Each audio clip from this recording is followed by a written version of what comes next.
Pero quiero mostrarte un Irán diferente, el Irán que existía mucho antes de este régimen. Quiero mostrarte qué llevó a esto, porque entender ese Irán es clave para comprender cómo obtuvimos este brutal régimen religioso y cómo ha sobrevivido durante tanto tiempo. Este es un video que habla sobre cómo realmente está constituido el gobierno de Irán, el régimen de Irán, su gobierno religioso con el ayatollah, pero también su supuesta democracia con presidentes, cómo los Estados Unidos, Reino Unido y Rusia han intervenido dentro de Irán y cómo ellos se han protegido a través del tiempo para este momento. Han creado una estructura para poder luchar con potencias porque ya les había pasado en el pasado. En este video se explica con todo detalle la historia, quiénes fueron los presidentes, qué hizo la CIA, qué hicieron las potencias y dónde estamos al día de hoy y por qué la situación de Irán es tan profunda y tan difícil, pero muy bien explicado y detallado. Vamos con todos sus detalles aquí. Podrías pensar que la historia del Irán moderno va a tratar sobre la religión,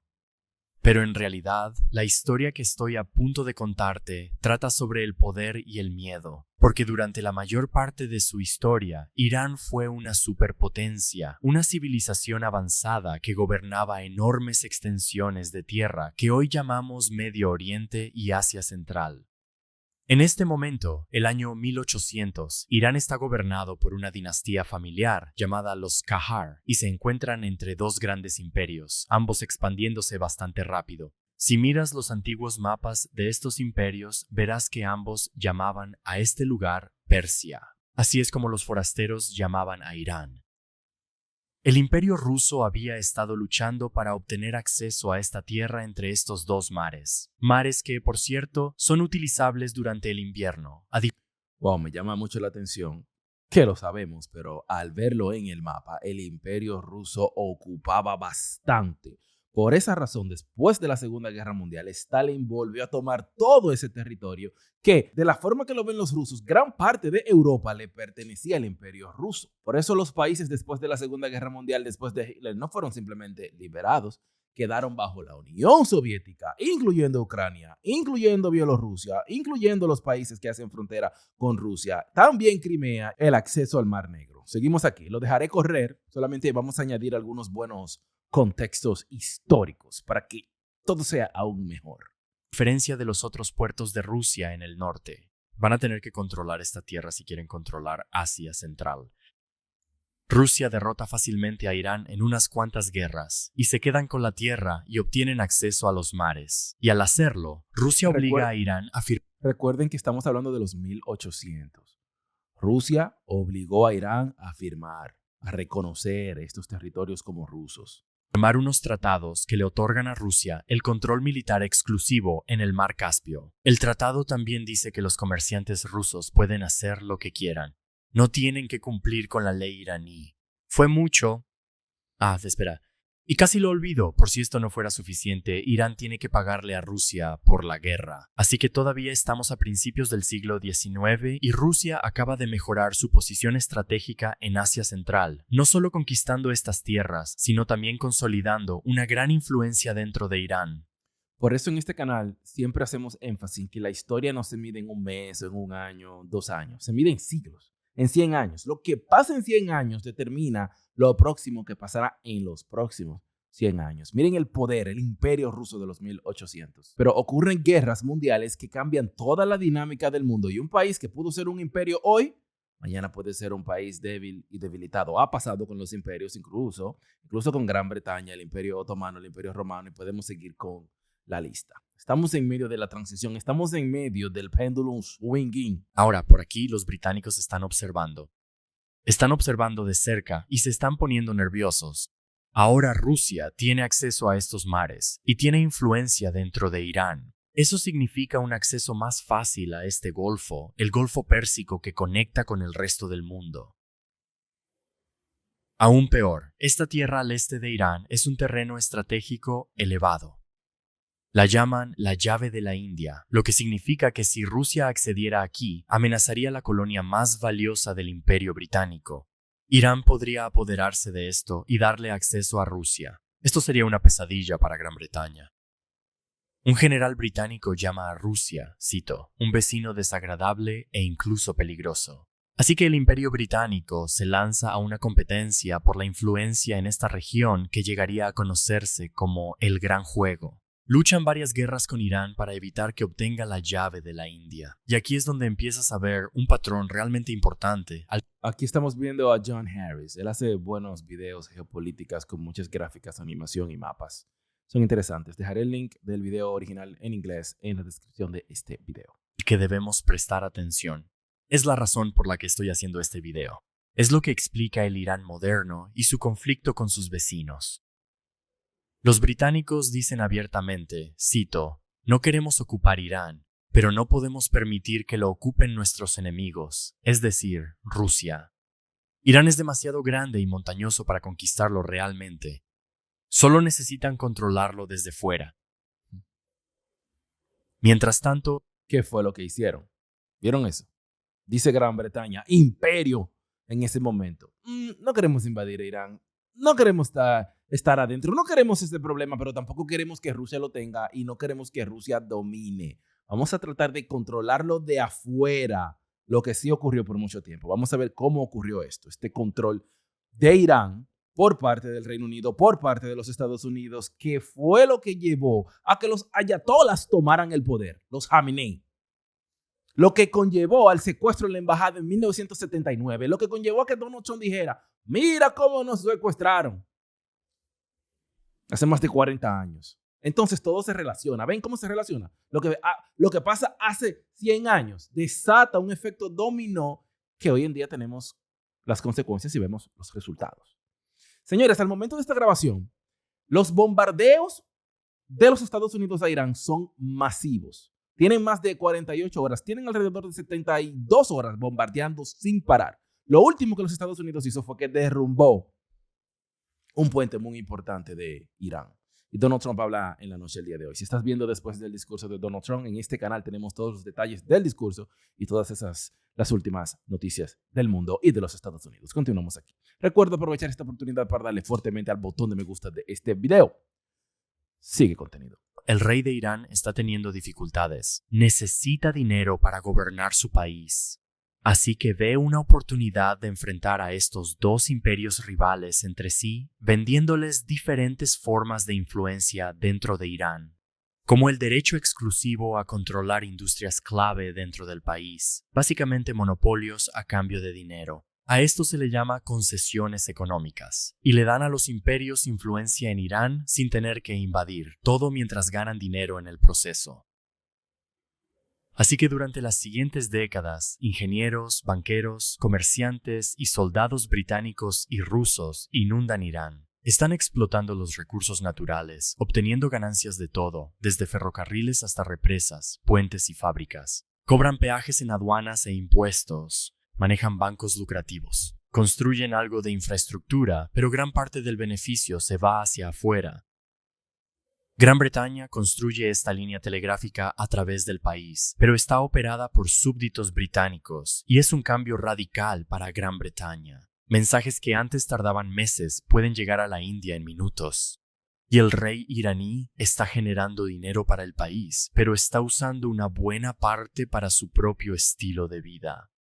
Bien, así que el Shah está vendiendo todas estas industrias y monopolios a ambos imperios. Y luego, en 1890, el Shah le vende a Gran Bretaña un monopolio total sobre el tabaco por 50 años. El tabaco es una parte fundamental de la vida social diaria en el país, pero ahora todo tiene que pasar por un intermediario británico. Esto realmente toca una fibra sensible. La gente empieza a hartarse de que los forasteros controlen su país, así que el tabaco en Irán en 1890, como ocurrió con el té en los Estados Unidos, en Massachusetts, especialmente en Boston, cuando pusieron ese impuesto del 2%, que by the way es más profundo, no solamente sobre el té, lo que desató la revolución, lo que desató la guerra de independencia de los Estados Unidos, empiezan con situaciones pequeñas, como el té, y miren aquí este ejemplo del tabaco. Se unen y protestan y funciona. El Shah cancela el acuerdo del tabaco con Gran Bretaña. Los iraníes empiezan a darse cuenta de que movilizarse juntos puede generar cambios. Se levantan de nuevo en 1905, exigiendo una constitución. Quieren poner límites al poder del rey. quieren crear un parlamento, quieren tener representación y quieren limitar todos esos acuerdos secretos que el Shah ha estado haciendo vendiendo su país a extranjeros. Esta es una de las primeras revoluciones constitucionales en Oriente Medio y parece que está funcionando. Estamos a principios de 1900 e Irán tiene un parlamento. El Shah permite que esto suceda, pero poco después muere. Y el siguiente, su hijo, odia el parlamento, no le gusta cómo está limitando su poder. ¿Sabes quién más odia toda esta democracia? Los imperios, especialmente Rusia, cuya influencia en Irán el nuevo parlamento quiere disminuir. Así que Rusia envía 12,000 soldados para apoyar al Shah. Llegan al parlamento con un montón de cañones y abren fuego contra el edificio del parlamento. Matan a cientos de legisladores y revolucionarios constitucionalistas. Arrestan a muchos de los revolucionarios que sobrevivieron. Otros son ejecutados. El Shah está matando a su propio pueblo con la ayuda de extranjeros, y desafortunadamente, esto es algo que volveremos a ver. Pero los iraníes que luchan por la democracia siguen adelante y recuperan algo de poder en el país. Estamos a principios de 1900 y este patrón que hemos visto durante 100 años continúa, la lucha por la influencia en el estratégicamente ubicado Irán. Alemania entra en escena y Rusia y Gran Bretaña se dan cuenta de que necesitan unirse para mantener fuera la influencia alemana. Así que, en lugar de pelear entre ellos, dividen Irán en esferas de influencia y prometen no cruzar a la zona del otro. Por supuesto, los iraníes no tuvieron voz ni voto sobre estas líneas de influencia. Y luego, un año después de que los imperios dividieran el país en esferas de influencia, se produce un descubrimiento que hará que Irán sea aún más valioso de controlar: el petróleo. Mucho petróleo. Ahora, el Shah había vendido los derechos de exploración petrolera a un acaudalado inglés en 1901 y después de 6 años de búsqueda, finalmente lo encontró. Ahora, la Marina Británica iba a cambiar de usar carbón para impulsar sus barcos a usar petróleo. Así que mira lo que pasó aquí. Irán pasó de ser una zona de amortiguamiento que protegía las rutas comerciales británicas y su colonia vital, a tener la clave de la supremacía naval británica, que es su dominio global. Gran Bretaña no va a dejar Irán en el corto plazo. Ellos pasarían a establecer una compañía que hoy conocemos como British Petroleum o BP. Y por supuesto, envían tropas para proteger este recurso vital justo a tiempo para que estalle una guerra en Europa. Cuando comienza la Primera Guerra Mundial, Irán declara su neutralidad. No quieren formar parte de esta lucha, pero la lucha llega a ellos de todos modos. Irán es demasiado importante estratégicamente, especialmente con todo este petróleo. La guerra devasta la economía iraní, y al menos 2 millones de iraníes mueren por la escasez de alimentos y las enfermedades causadas por la guerra. Señores, cuando hay guerras y problemas, lamentablemente, la escasez es inevitable. Yo lo he mencionado, no queremos ver escasez porque esta generación no aguanta, señores. Y los bloqueos y la competencia económica tiene como consecuencias indeseadas este tipo de consecuencias, crisis y escasez. Seguimos viendo la historia aquí en tiempo real. Una vez más, los iraníes pagan el precio, mientras los imperios luchan por proteger su riqueza e influencia. Después de la Primera Guerra Mundial, Rusia atraviesa una revolución comunista, convirtiéndose en la URSS o Unión Soviética, y se retiran de Irán. Pero están justo al lado, podrían regresar en cualquier momento. Pero por ahora solo está el Imperio Británico, que quiere aumentar aún más su influencia aquí debido a las vastas reservas de petróleo que están descubriendo. El petróleo fue un factor decisivo en la Primera Guerra Mundial. Es una de las razones por las que los británicos ganaron y Alemania, que no tenía acceso a tanto petróleo, perdió. El petróleo es un arma estratégica. No pueden abandonar Irán. Pero los iraníes están hartos de lo que han sido más de 100 años de extranjeros gobernando su país desde fuera. Así que este militar se levanta. Trabaja con el parlamento para derrocar al antiguo Shah y promete hacer que Irán vuelva a ser grande, tratando de que la gente recuerde que esto fue una superpotencia. Necesitan restaurar esa grandeza. Su nombre era Reza Shah. En una época de creciente nacionalismo en todas partes, Reza Shah enfatiza la identidad y grandeza persa, recordando a la gente que la mayoría de los iraníes hablan farsi, no árabe como gran parte de Oriente Medio. Y este Shah dice que Irán fue grande antes de que los árabes trajeran el Islam a Irán, así que quiere reducir la influencia de la religión en la sociedad. Quiere hacer que el Estado laico sea el único poder político y legal. En 1936, prohíbe que las mujeres usen cualquier tipo de cobertura o velo. Quiere modernizar Irán y hacer frente a toda la humillante influencia extranjera que ha impedido al país poder determinar su propio destino durante décadas. Se siente como una nueva era para el país. Está construyendo hospitales, escuelas, carreteras y una universidad. El farsi se convierte en el idioma oficial. Los nómadas son obligados a establecerse. Construye un ferrocarril que cruza el país. Crea una burocracia centralizada fuerte. Un sistema judicial laico. Laico significa que pueden ser creyentes en religiones, pero no tienen una religión oficial. Es una especie de freedom of religion. Al contrario ahora, que es una teología islámica 100%. Un ejército poderoso. Y exige que los extranjeros llamen al país Irán en vez de Persia.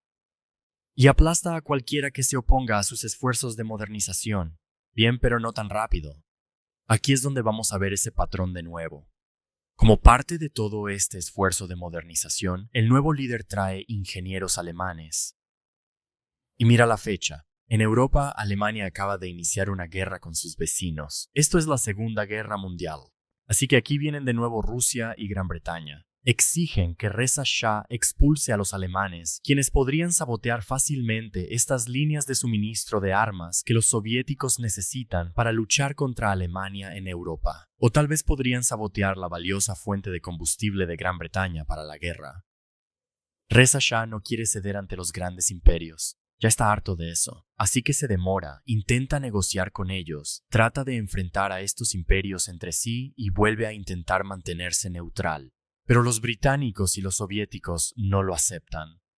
Ejercen una presión ya conocida, esta vez invadiendo Irán y obligando a Reza Shah a abdicar y exiliarse en Sudáfrica.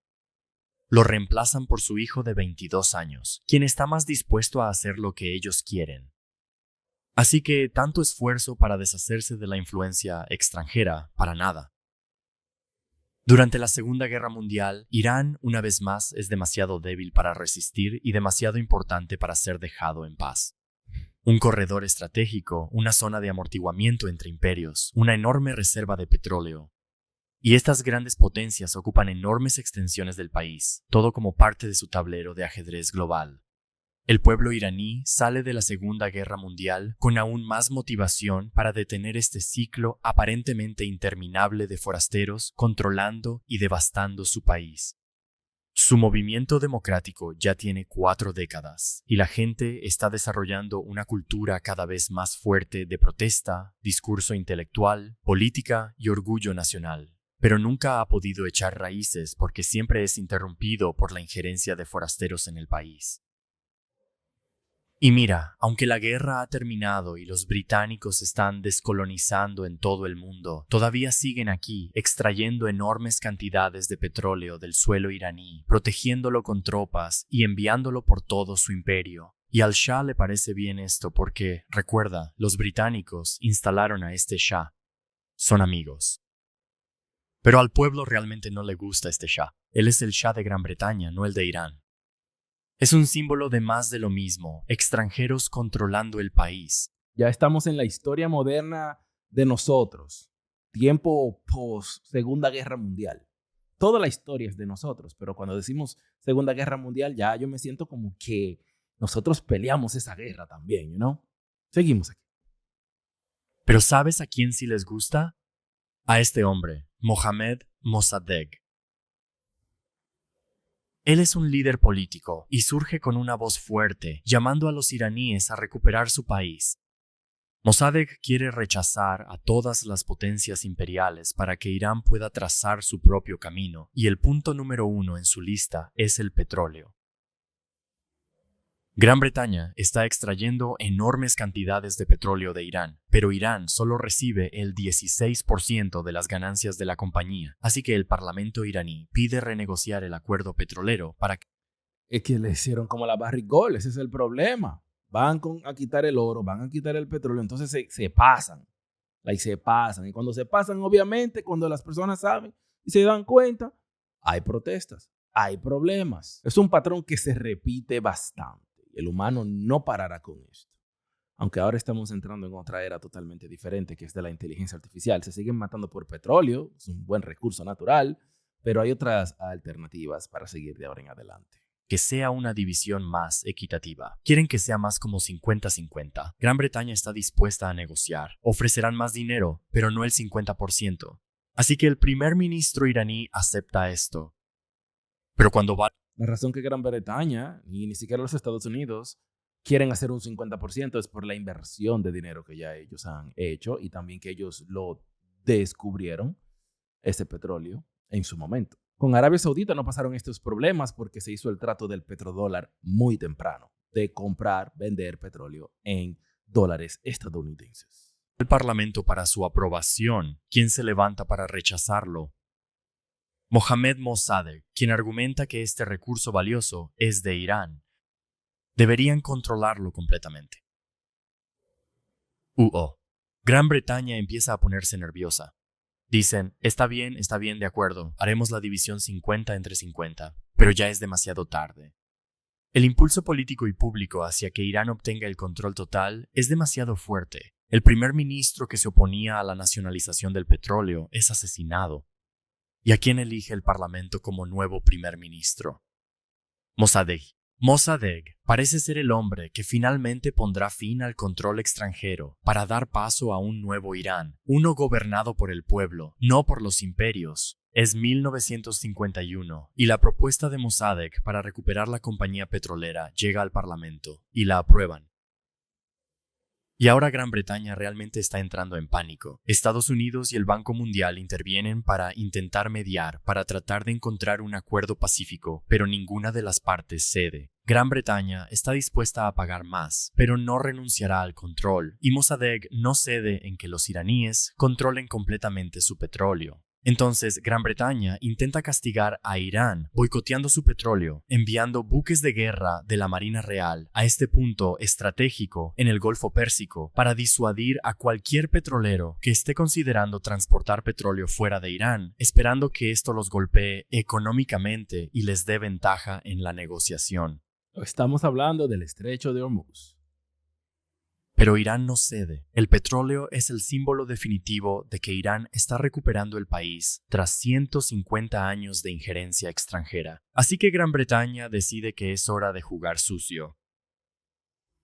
La CIA estadounidense está en plena Guerra Fría, tratando de contrarrestar la influencia soviética en todo el mundo, y el encargado de la CIA para Oriente Medio está en Londres. La agencia de inteligencia británica consigue una reunión con él e intentan convencerlo de que Mossadegh podría ser un activo para la Unión Soviética comunista.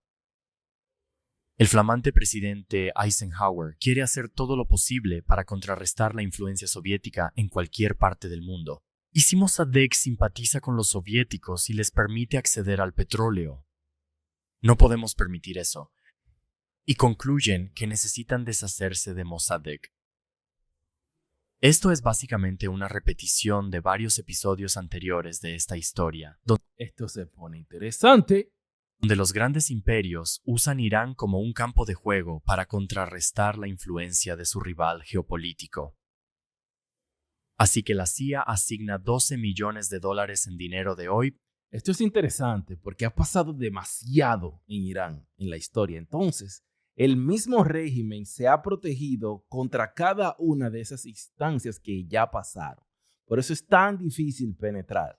Por eso pueden hacer un alto al fuego, pueden tener conversaciones y de repente el otro día hay bombardeos y guerra, porque hay otros factores actuando, tratando de prevenir influencia extranjera dentro de Irán. Es un patrón, es una historia que se repite.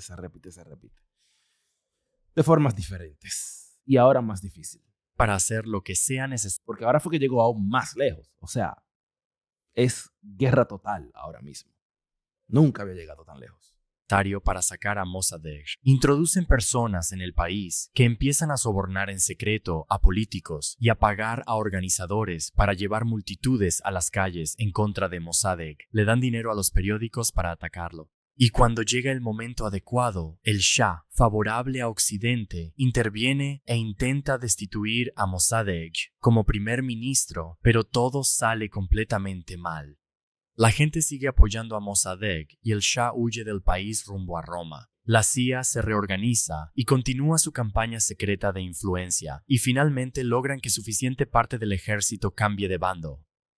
Conseguir el apoyo del ejército suele ser la característica definitoria de un golpe de Estado. Y ahora, suficiente parte del ejército iraní apoya al Shah y no a Mossadegh. Van a la casa de Mossadegh. Lo arrestan. Lo someten a un juicio militar y lo acusan de traición porque no obedeció cuando el Shah intentó destituirlo. Recuerden, el mismo Shah que Gran Bretaña instaló durante la Segunda Guerra Mundial para que fuera su Shah, regresa al país y toma el poder absoluto una vez más. Sigue siendo el hombre de Gran Bretaña, pero ahora es leal a los estadounidenses, quienes acaban de reinstalarlo como líder al expulsar a la persona que la democracia había elegido. Gran Bretaña mantiene el control del negocio petrolero de Irán, pero una vez más fue frustrado por los imperios más poderosos. Y el Shah continúa haciendo una versión de lo que su padre le hizo a Irán, modernizar el país y la sociedad en una dirección occidental, tratando de reducir la influencia del Islam en la sociedad. La CIA lo ayuda a crear una policía secreta que utiliza para capturar, torturar y espiar a cualquiera que se oponga a su régimen. Y el petróleo sigue fluyendo. Irán se está enriqueciendo, pero sus decenas de millones de habitantes se sienten cada vez más resentidos porque su líder es claramente un títere de Occidente. Y uno de los críticos más vocales de todo esto es Ruhollah Khomeini, un líder religioso que sigue una interpretación estricta y conservadora del Islam chiita. Él comienza a dar discursos en contra del Shah. Ahora, si observas los discursos de Khomeini, y yo he visto y escuchado muchos, empiezas a notar una frustración, no solo con el Shah, sino una frustración y enojo con toda esta historia que hemos estado contando hasta ahora. Él dice que los imperios, cito, han invadido Irán y ocupado nuestro país. La propiedad del pueblo estuvo expuesta al peligro. El gobierno ha vendido nuestra independencia, ha cometido traición contra este país y contra el Islam. Antes eran los británicos quienes trajeron nuestra desgracia, y ahora son los soviéticos por un lado y los estadounidenses por el otro. Todas nuestras miserias son causadas por esos imperialistas. Hace un llamado a los líderes religiosos para que se levanten y eviten, cito, que esta nación sea esclava de Gran Bretaña un día y de Estados Unidos al siguiente. Este contexto para saber realmente qué pasó, los discursos que él decía, cómo se convirtió en el ayatollah. Súper interesante, señores. Esto es valioso. Dale me gusta a este video y continuamos con más. Comparte con amigos y familiares. Dice que varios estados extranjeros se llevan nuestro petróleo después de extraerlo del suelo. Y la suma insignificante que pagan al régimen que ellos mismos han instalado regresa a sus bolsillos por otras vías. Han rebajado al pueblo iraní a un nivel inferior al de un perro estadounidense. Y en resumen, el pueblo debe, cito, expulsar al Shah de Irán. Es un llamado a la revolución. Khomeini es arrestado y casi ejecutado, pero el pueblo se levanta en protesta. El Shah responde con soldados y abren fuego. La gente del Shah teme que ejecutar a Khomeini empeore el levantamiento. Así que Khomeini es liberado, pero obligado a abandonar el país. Ahora está en el exilio, pero continúa difundiendo su mensaje al pueblo iraní contrabandeando sermones en cintas de casete dentro del país. Ahora sus discursos sobre imperialistas imponiendo un orden injusto en Irán resuenan en aldeas y mezquitas. La gente está escuchando el llamado a derrocar al régimen tiránico y corrupto. Mientras tanto, gracias al aumento de los precios del petróleo, las cosas van bastante bien para el Shah durante la siguiente década. Está desarrollando la economía, hay nueva infraestructura, carreteras, represas, puertos, aeropuertos, está surgiendo una clase media. Hay escuelas y universidades. Los estudiantes van al extranjero a estudiar. Estados Unidos incluso anima a Irán a iniciar un programa de energía nuclear. El Shah también gasta gran parte del dinero del petróleo en construir un enorme ejército. Se convierte en el comprador número 1 de equipo militar en el mundo, volviéndose completamente dependiente de las armas estadounidenses. E Irán se convierte en una potencia militar significativa en Oriente Medio. El Shah también está gastando dinero en palacios opulentos financiados por el petróleo, organizando fiestas extravagantes en medio del desierto, donde los invitados llegan en helicópteros y chefs franceses sirven comida de lujo. El resto del país está observando esto, y el resentimiento está creciendo. Khomeini sigue movilizando a la gente desde su exilio, y para finales de los años 70, la gente sale rutinariamente a las calles. Al igual que las protestas del tabaco en 1890, esto trasciende a cualquier grupo en particular. Personas de todos los ámbitos de la vida se están uniendo. Los dueños de tiendas, la clase trabajadora, los estudiantes, los intelectuales, los religiosos. No todos están de acuerdo sobre cómo debería ser el futuro de Irán, pero todos coinciden en una cosa, que el Shah es un títere extranjero que ya no puede ser tolerado. Está perdiendo el control. Intenta reprimir declarando la ley marcial para detener a los manifestantes, pero ellos no dejan de salir, incluso después de que el ejército abre fuego. Luego, los trabajadores petroleros se declaran en huelga, lo que supone un duro golpe para el gobierno, que depende de un flujo constante de petróleo para sus ingresos. Y como último recurso, el Shah intenta nombrar a una figura opositora moderada como primer ministro, pero ya es demasiado tarde. El pueblo se ha vuelto en contra de la monarquía. Es enero de 1979 y el Shah huye del país una vez más. Asegura que solo se va de vacaciones y que volverá, pero nunca regresaría a Irán. Este es el momento de Khomeini. Vuela de regreso a Teherán y es recibido por multitudes de millones de personas. Logra que el ejército cambie de bando, deje de apoyar al antiguo gobierno y rápidamente consolida cierto control sobre el caos. Los extranjeros huyen, especialmente británicos y estadounidenses, que son el enemigo número 1. Aunque los revolucionarios toman como rehenes a 66 estadounidenses y los mantienen cautivos durante más de un año, Khomeini disuelve el antiguo gobierno, la monarquía, el parlamento, y lo reemplaza por un nuevo sistema, uno que desarrolló mientras estaba en el exilio. Vamos a escuchar esto ahora. ¿Y qué pasó? Porque el régimen que Khomeini construyó es el régimen que existe hoy en día. Es el que ha estado librando una guerra con Israel y Estados Unidos y es el que es más difícil de derrocar de lo que los forasteros creen. Y quiero mostrarte por qué. Este sistema es único y eso se debe a que es una reacción a la historia de Irán hasta este punto. Este es un sistema que protege al país contra la intervención extranjera, la intervención que Khomeini y sus seguidores religiosos ven como la fuente de la corrupción moral en la sociedad. Para evitar que eso vuelva a suceder, Khomeini dice que debe haber líderes religiosos que se sienten en la cima del sistema, específicamente este líder, el líder supremo, el guardián del sistema. La nueva constitución de Irán le otorga mucho poder. Él puede nombrar a todos estos otros líderes del gobierno. Pero mira, también hay una democracia integrada en este sistema. La gente vota. Eligen a los miembros de un parlamento. Eligen a un presidente. Incluso eligen a las 88 personas que tienen el poder de nombrar o destituir al líder supremo. Incluso hay tribunales para proteger los derechos de las personas. Esto parece una democracia equilibrada, ¿verdad? Bueno, no exactamente. En realidad, esto es lo que llamamos una democracia filtrada. Está filtrada a través de la religión. Hay al menos 2 consejos religiosos que son designados por el líder supremo y que controlan quién puede realmente postularse para un cargo o qué leyes se aprueban.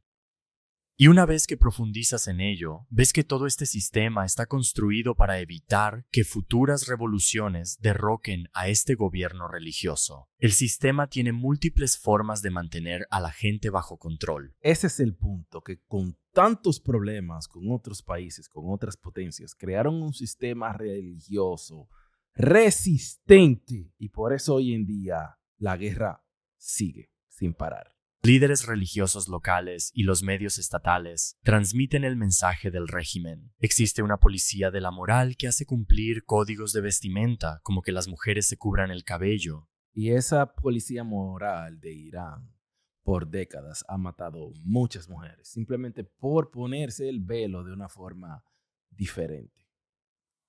Es un problema. Y además de un ejército convencional que protege las fronteras y disuade invasiones, el propio régimen tiene su propio ejército.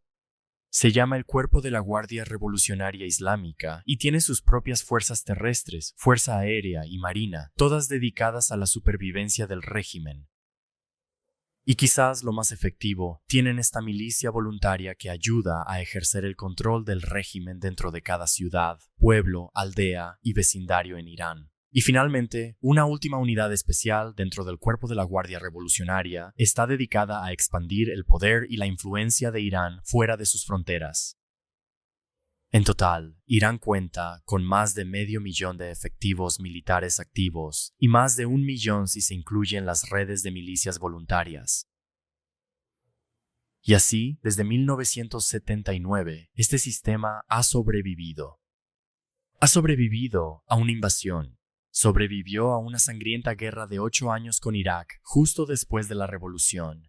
Y para disuadir a cualquiera en la región de amenazar su supervivencia, el régimen iraní sigue expandiendo su red de aliados en todo Oriente Medio, financiando milicias que le ayudan a sobrevivir. Luego, el régimen sobrevivió a la muerte de su fundador en 1989, y el nuevo líder supremo, Ali Khamenei, continuó con este mismo sistema.